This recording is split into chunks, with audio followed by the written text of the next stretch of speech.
Hey, friends, this is Pastor Brad Reaves, and you're watching the Coming Soon Ministries podcast. Today, I have a very special guest from the front lines in Israel, Chaim Malespin, incredible guy, just full of energy, full of life. In fact, Chaim means life in Hebrew. And I got to meet him about a year ago in Israel while I was there, and just instantly developed a bond with him. He's such an amazing, charismatic person, a believer who made Aliyah several years ago. We'll give him an opportunity to tell his story, but he serves in the IDF and does also an incredible ministry with the Aliyah Return Center. So you'll want to stick around for that. Before we bring Chaim in, I want to remind you we have the Abraham to Armageddon conference coming up in August 1st, Gettysburg, Pennsylvania. This is an incredible, incredible day. You'll want to be a part of it. Space is limited, so you want to get registered today. If you can get there in person to Gettysburg, you'll want to be a part of this. We are breaking up the fallow ground of the Northeast, my friends. With that, I want to bring on and introduce to you Chaim. Well, Chaim, welcome to Coming Soon Ministries podcast. So good to see you, brother. Glad to see you're doing well. Give us an update on what's going on with you and what's going on over there on the lines of Israel. These are miraculous times. No ifs, ands, or buts about it. I mean, the fact that so many missiles would be shot at this country from so many places, including the Hezbollah terrorist group occupying southern Lebanon illegally and against international law, and the fact that that so many would be shot, but yet literally in the last barrage, not one Israeli was even injured. It's almost unthinkable that could be the reality. I know last time it wasn't so good. I mean, I remember last time the whole financial district of Ramat Gan, I walked through the rubble of Ramat Gan, Chulon, Bat Yam, Beersheba. I was walking through, we help people as a charity, the Aliyah Return Center. We help people as well as have the other charity doing the 24/7 prayer and discipleship school, the Ambassador Academy, reaching the world to counter the lies that are brought up, and let people know the truth. But it's crazy that, I mean, the last time I felt like the damage was worse than this time. But there is definitely, I mean, hours ago, our airport was hit, or very close to the airport. Our airport grounds were hit, but it wasn't all blown up. There's all these lies and misinformation that, like, our prime minister has been eliminated and murdered. I'm like, well, no, he hasn't. He had to do a video and just said, do you see that I'm not an AI? Do you see I have 5 fingers? I don't have 6 fingers, and I'm alive and well leading this country. But these lies circulate, and people repeat them. And many don't know better. Many do know better. Many are doing it on purpose. And that's the thing, that we exist as the Faithful Galileans charity to counter the lies and speak the truth as the Aliyah Return Center, to help those in need, Arab and Jew, not if they're only an immigrant that made Aliyah immigration. But if they're here in this land and need help, we're here to help them. And we do that every single day. And I'm the co-founder, the CEO of both charities. And I'm also a sergeant major. I have to carry the shepherd staff like a good shepherd into southern Lebanon, into Gaza. For now, it'll be 900 days in like less than a week. Yeah. Consecutive deployment. It's amazing what you guys are doing. And people forget that Israel is a nation the size of New Jersey. And yet you're receiving these constant barrages. I keep the Red Alert app on my phone. So every time it goes off in Israel, I'm getting an alert. It reminds me to pray for you guys. And sometimes sometimes it feels overwhelming because it's just constantly going off. And I'm like, oh my goodness, I need to turn this thing off so I can concentrate. Yeah. And yet it's like, no, these guys are over there all the time dealing with this 24 hours a day, 7 days a week. When I met you last year, I saw troops, the morale was high. You guys were ready to fight. You guys were ready to stand for what's right. And I was just so impressed by that, the unity among the IDF. How is that today? Is things still going forward well? Or is there still that kind of unity among the troops? Well, unity of purpose, unity of responsibility, for sure. I'd say, in full disclosure, if someone just says, "Hey, look at this blue and white flag," the nationalist drive to defend your country, and it's after 3 years almost. I mean, it'll be 3 years in a few months. And so it's like after that much time, the drain on your nerves, on you're burying friends. You're going to funeral after funeral. The guy gets up, the Idan Amedi, famous singer, will get up there and play his song Nigmar. It's over. It's a song that touches the core of our. I'm not promoting his music, but he's a good guy. I like his music, but he got almost killed. He was blown up. Blown away, but he was able to recover. He was able to walk again. He was able to. He was seriously injured, and that was just when we were fighting the Hamas. Before we're fighting also Hezbollah, also the Houthis, not because we want to fight. Don't forget, we don't like wars. We say shalom. That means peace when we say hello. That's how we say hello. We don't say hello. We say shalom. We say peace to you, and we say goodbye, peace. We don't want to have to fight, but we will defend our family. So I think that's to answer your question. That's what keeps any of us going. It's you see your brother in his face. You see your sister, your daughter, your son in their eyes, and you say they will not live if you don't stand up and defend. It's not like in America they've got this. We got other hobbies we want to do. It's if your hobby and you don't want to go bowling, you want to go to Iraq and you want to go to Afghanistan and Korean Peninsula and Vietnam, you go for it. I personally don't want to do that. That wouldn't be a choice I would want to do. Well, it's not a choice I want to do, but I will protect my family if they are going to be literally bombed to death by a tyrannical, and I do recognize you have to deal with people in this world have to deal with so many lies, and you have people that are weeping tears for a anti-America dictator in the left, an anti-American brutal dictator who not only is he a dictator, he murdered hundreds of thousands. How many thousands? Tens of thousands, hundreds of how many? My friend in Iran tells me. 30,000. Yeah, my friend in Iran says Maybe more than that. 86,000. 86,000 I, is what my friend in Iran says. Trump said 32,000. Okay, hundreds of a lot of people. Let's yeah, put no it this matter way. what, Whether it's a it's big number, 100,000. right? Yeah, and this person also chants "Death to America." Every parliament sitting, pretty much, "Death to America." To America. Yeah, also death to Israel. And there's people who will stick their head in the sand like an ostrich and say, maybe that'll make it all go away. If I roll over and play dead, maybe that'll be enough for this evil to stop. Maybe that'll be the answer. I'm telling you, it's not the answer. But these people cried tears for the elimination of a evil, tyrannical dictator, anti-American terrorist who mass murdered his own people and tries to make a nuclear weapon to shoot California, to shoot America and Israel. Israel also, yes, but it's not just Israel. That's my main point. And how many tears did that side shed for Charlie Kirk? For a person who I got to meet, who I was with, who is a patriot, friend of Israel, friend of the Bible, an American, and no tears. In fact, the opposite, cheering. So I just said, man, European Union, people in the U.S., people around the world are going to have to take some time to get their priorities straight and get their brains straight before it's too late, and then it'll be too late. And that's just they can try the ostrich in the head in the ground. They could try to roll over and play dead, but that's not going to actually fix it. But to answer your question again, really, it's seeing my own son, my own daughter, knowing their life is in danger, knowing this invasion that happened with Hamas is exactly what Hezbollah has sworn to do before the war, before October 7th. They were invading. They had the tunnels before. It's like I know I said that so dramatically, but it's ridiculous that there are some people in this world who kind of put the cart before the horse, or they try to say maybe the fact that you guys have declared defensive war against these attackers on multiple fronts, maybe that's what caused the original. Well, no, it was, and I always bring it back to when the wealthy Osama bin Laden family, the very wealthy Osama bin Laden family that attacked America. Why'd they do that? Why'd they attack the Twin Towers? Why did Al Qaeda do that? Is it, well, Candace Owens and those people? Maybe it's because you were mean to them in Afghanistan and Iraq. No, that was after.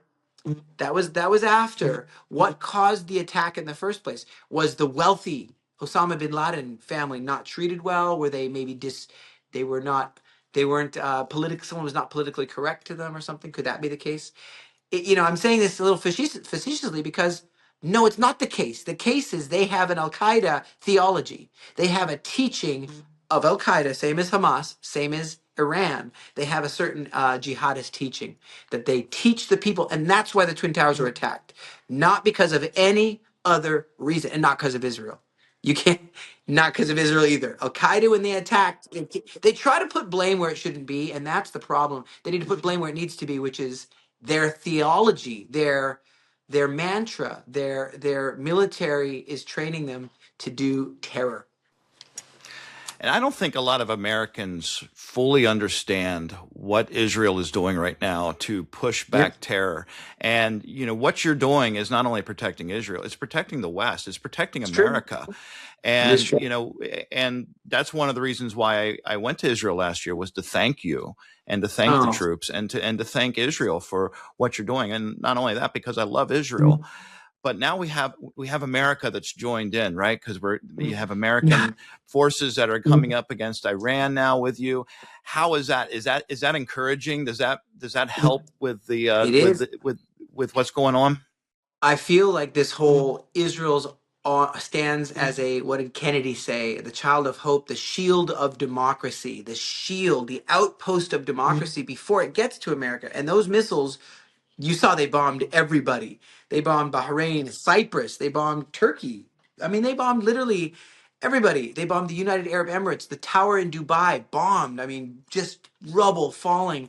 And they don't have the iron domes that we have. I feel like we're so privileged, actually, to have friends that understand what it means to defend the freedoms that we all enjoy, to know what it means to be subjugated into a dimitude, it's called. You're a slave to the jihadists, and you are now have to pay jizya to them, attacks, and you have no rights. You are killed, raped, murdered. Your stuff is forfeit. Your property, no right. Human rights that came from Israel. That came from the Bible. To have a judicial system. This is from the Mount Sinai. It's not that we're so smart to think of it. God gave it to us. Just we happen to be stewards. It could have been anybody. We happen to be the stewards that were there at the time. And I think people forget all this. I think people forget what's actually what life even is. And but to say, is it encouraging to have Americans? Yes, I feel we're not alone, and there are people who know what it means to be the shield of hope, the child of hope, the shield of democracy that is protecting the free world, from being overrun. And if it didn't happen now, it could have came to a place where there's nothing you can do. Like, for example, North Korea has built up, for an exact case study, North Korea, they've built up enough weapons and nuclear weapons, Pakistan, to a level where you just say, look, the cost, I can't pay that cost. I cannot stop them. I can't do anything. America can't without full. The cost is, that's, the world is in flames. The world, that's the cost. And it was almost there with Iran. And it would have been a coalition, Iran, Russia, China, coalition, North Korea. It's almost like the dark side of the force, to so to speak, to borrow an American theme. And the dark side would have been too strong. But the fact that the righteous acted righteously in this time to defend from that nuclear weapon, not once. I mean, America helped us before as well. So it's not just now; it's before. In, was it June? And where there was the removal of these nuclear weapons. And I feel sometimes like we're all on our own, but we're not all on our own. It's like Elijah when he's there, and you got these evil prophets of Baal, pagans, and he's like in the cave, and he's like, God, I feel like I'm on my own here. I'm here. I got these guys trying to fight me, and I'm trying to swashbuckle my way and restore what's right. And God's like, you're not alone. There are 7,000 others. Maybe you forgot about that, Elijah. There's 7,000 others who haven't bowed the knee to Baal. Good. Well, that's America and Israel together. We're not bowing the knee to jihadism, and we're saying Sharia law. Okay, you want to do that over there? Go for it. We go for it. No problem. Just not here. No Sharia law here, please. If that's okay. It's not okay. Well, then we're gonna have some issues. So You're a messianic believer, and just absolutely incredible person. You have some incredible ministries that I want to talk about in a minute. One question I want to ask before we move on from the war is: do you see yourself as part of what God's doing prophetically in these days, because you're at the center of it. You're at bullseye of where Mm. prophecy is unfolding. Do you ever stop and think, wow, this is part of what God's using as part of his prophetic plan? Well, yeah, yes, actually, yes. I sat for a moment. I thought about it. What is prophecy even for? Why is there even prophecy? Is it so we can sound cool and say, "Oh, I know the future. I see it written." It means I can read. I can read the prophecies that were written in the book of Micah, Jeremiah, Isaiah, Ezekiel, Gog and Magog. There's things that are written there, and so I can read those. That means I can read. It doesn't really. I was like, what is this even for, God? I'll tell you what I think it's for is when you see yourself, in an unfolding plan, and you know that that's that. Then you can say, wow, God, thank you for letting me know I'm part of your actual plan. And it's not the universe is spinning out of control and the world is it's going through a crazy, yes, but God says, I told you this would happen. So you can rest in the assurance.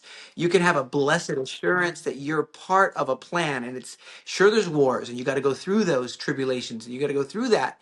But don't feel that you're just spinning out of control. If you will rest and rely on the creator of all things, who knows every hair on your head, who knows every cell in your body, who's saying, I'll get you through this. When it talks about Jacob's trouble, Jeremiah chapter 30 talks about Jacob's trouble. People quote this a lot, but they don't quote the rest of the verse. And this really irritates me. Like, why don't we just quote the rest of the verse? It says, there will be a time of Jacob's trouble. It's like a rough time, but I will save him out of it. That's the rest of the verse. I will save him out of it because God's plan isn't to make trouble for Jacob. That's not the plan. If you read half the verse, you could think that's the deal is Jews are just going to go through trouble like the Holocaust and just that's it. That's the plan is they have to go through trouble while we get all the blessings of Abraham and we get to have a fun, good life because we're all redeemed and we all get all the blessings of Abraham, but they got to go through all the trouble because that's just their lot in this life. Well, that's why it's important, I think, to read the rest of that verse. He will be saved out of it. And read all these Aliyah verses. I love quoting them to see that I'm in prophecy. I will rejoice over Jeremiah 32, verse 41. I will rejoice over them to do them good, and I will plant them on land with all of my heart and all of my soul. I will plant them in the land. Rejoice over them to do them good, and plant them in the land with all of my heart, all of my soul. I tell people, why don't you tell me something else God will do with all of his heart and all, that's all means all, of his soul. It's helping them to make immigration here, like I did when I was young, when I was a 15-year-old, to immigrate here, to be settled here, to bless this land, not to hurt us. And sure, we go through wars, we go through hardship, but he's showing the nations that this is the same people that came out of Egypt. This is the same. No, it's not another. There is no, I know you didn't ask this, but there is no prophecy anywhere in the Bible that says there's going to come up a fake Israel and a fake land and a fake nation that's going to fake people out, that's going to be a fake Israel that's going to arise, and that fake Israel is going to fakely make a fake nation and not the originals. Show me that in prophecy anywhere where there's going to be some kind of a fake people that are Europeans really, and they're not the real regathering. What it says is 700 times. That's 700 times. I will regather you, not the Yes. fake you, the real you that have been Amen. scattered. And that's prophecy. And I love that Amen. assurance. Like, guys, no, you're the fake talkers because you're saying fake news. The real news is God's gathering the real Israel. Or maybe some people are discovering, maybe they didn't know they were Jewish and they're finding this out. And they don't accept DNA here, but they're finding out through their bloodlines, through their DNA too. But maybe they can't make Aliyah through their DNA immigration. But anyway, my point is, yes, I feel amazed every single day that these Amen. prophecies are real, and I'm part of it. I'm so glad you said that, and man, that's so encouraging. What was it like coming to Israel at 15? What was that like for you? It's a very interesting story. I'll make it really short. But it was, we were living in America. Our family had run from persecution in our history in Europe. There was anti-Semitism, not just from Hitler. It's crazy to think that even in the Soviet and even in Romania, all these places that were part of Ukraine was all part of USSR. And so our family had said, "Wow, there's persecution." Even these, there's a fake document, proven fake, called the Protocols of the Elders of Zion. It's a very evil document made by the KGB, not by Hitler, but by the Soviet anti-Semitism, which is a very interesting study of Soviet anti-Semitism, Muslim anti-Semitism, and Hitler anti-Semitism. It's not just one.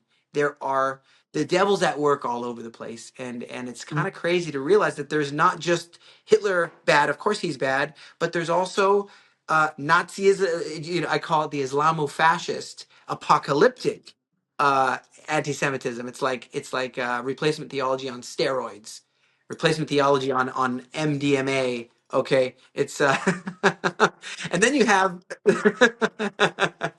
then you have the Soviets who also had the pogroms, and they had everything there in the Soviets. So they made this document called the Elders of the Protocols of Zion, and they're saying Jews are got this great cabal, so that they're trying to take over the world, and that's a total manufactured fake document, false, fictitious. It's actually based on a Soviet what is it called? That the protagonist there is the villain, a Soviet villain in a Soviet story that they have in the USSR, and then they put the Jew as the villain, and they made these Elders of the Protocols of Zion. But my point of saying all that is we ran from all that anti-Semitism and ended up have some Jewish Italian, Jewish Romanian, we're Sephardi Jews, and we came to America, living in America. And my family said, "Look, let's just hide we're Jewish. Let's hide it." That happens a lot. You'll hear a lot of stories. It happens a lot. We don't need anyone to know about that. But wouldn't you know that God won't let us just hide it? God is always, even if some Jews in Hollywood are saying they wanna hide it, guess what? They're not going to be able to. They're still going to be singled out, no matter how much you try to hide. And so this stirring, I almost think of like turtles that were hatched in one beach and they swam the seven seas. Sea turtles. Suddenly they got this instinct. Boink. We gotta go. We gotta go back. Why do you gotta go? I gotta go back to the beach I was hatched in originally. I gotta go. Let's swim. That's the same thing that happens in the instincts, in the spiritual cosmic force magnetism of, it's called Aliyah. It's called the Jewish people got to go back to the original, even if they weren't there before. They were there. Abraham was there. Isaac was there. Jacob was there. Here in Israel. And so that happened. My family started reading the promises of Aliyah, reading these prophecies, and it says, "I'll gather you 700." I'd love to send you a list of, to anyone who watches this, if you write me, I'll send you a list of 64, just 64 scriptures that are skipped over in the seminary and in the Sunday school and in the Sunday service. They're like skipped over, and people don't, it doesn't, Quasimodo, he's there in the church to ring the bells, and it's like, John 3:16. Ding, ding, ding, ding, ding, ding. I'm being dramatic because it'll help you remember. Aliyah scriptures about the Jews coming home to Israel. Huh? It's true. Yeah, It's true. It's 700 times, Quasi. It's true. You know what I mean? That was a weird thing. But I'm just, you know what I mean? It'll help you to get it. You'll remember that always. That people are not, bells aren't going off with the gathering of the Jewish people to the promised land, and that it's God's will. In fact, everything in the universe is like, no, they shouldn't be there, and no, they're colonialists. No, that's the jihadists. They're the colonialists, forcing everyone to follow their book and their language, Arabic, and forcing it on Iran and forcing it on everybody. That, that's, your guys are the colonialists, not us. Nobody needs to learn Hebrew. We got this tiny little place the size of New Jersey, very tiny little place. So my dad's reading these verses about the great return, the great Aliyah. And I said, man, why would we move there? You have to join the army, have a shepherd staff. You got to carry around a shepherd staff when you're deployed. You got to learn Hebrew. You got to, those little Legos, those are letters. That's how you got to do your contracts and work your business and make your money. And ooh, oh, man, we got to go to school there. So we were kind of like, maybe we need a sign from God. But again, we don't need a sign from God when God gave us 700 signs. Don't need another sign here. That's being stiff-necked. We don't want to do that. Don't want to do that. He says, I'm gathering you home. I'm gathering you home to the promised land. So anyway, I said I'm going to get a sign. I'm going to go do the Gideon thing and get some sheep's wool, put it outside, and if that sheep's wool is wet and everywhere else is dry, it's time to make Aliyah. Before I did that, I walk into this meeting with my family, 8 of us, and in this meeting, there's a guy who had hair like sheep's wool. It was like this long, this white hair. And I'm like, okay. And he says, I got a sign about your Aliyah to the Middle East, to Israel. I got a sign from God. God sent me here with a sign for you. And we're like, what? What is that? He's like, come to the front. My dad comes to the front. Hold out your hands. My dad holds out his hands. And suddenly, what does he do? He places in my dad's hands publicly a satchel of gold coins. It's this little thing with gold coins in it. And we're like, what? What? And he says, that's for your Aliyah. That means, again, Aliyah means ascension, but it means the promised land, the immigration, the promise of the promised land, the return to the promised land, the Jewish people returning. That's Aliyah. So we're like, okay, we're going to sell everything we have and we're going to fly to Israel. And we quickly realized the hard part isn't getting on a plane, taking a nap, watching a movie. It's living here. And so we quickly realized, wow, we need to be a help to those who just landed here, who got nothing. And that's how we started actually the Aliyah Return Center. את יכולה להביא לי את הספר הזה? את יכולה להביא לי ספר אדום. הנה, אדום הקטן הזה. Booklet פה. או שאתה יכול. I'm going to show you quickly a little booklet that I have here of this work that we do. So we started the Aliyah Return Center. We're helping people to get settled here and to be able to, when they just come with nothing we have actually the 2 charities. So one is Aliyah Return Center. That's the humanitarian aid. The other is the Faithful Galileans, Blue Pomegranate, Faithful Galileans, which is, of course, the prayer house, the 24/7 night and day prayer and worship online. We have 5,000 people. That means night and day and night. So we've got historically. There's all kinds of people who have stood with Israel, and we believe we're the continuation of that. We give them food, clothing, shelter. We give them all kinds of their needs over in we're talking red pomegranate now. We're talking the humanitarian aid. So we give them all kinds of clothing and food and Hebrew school and all kinds of stuff that we help them with. And this is all through donations. So it's great. And then, of course, all these nations are coming here. We teach them a job. We give them a job. We give them all kinds of great stuff. And we dream to have centers all over Israel. Those are our dreams. Right now, we just have one here in the Galilee. But yeah, this is really developed. I mean, prayer house.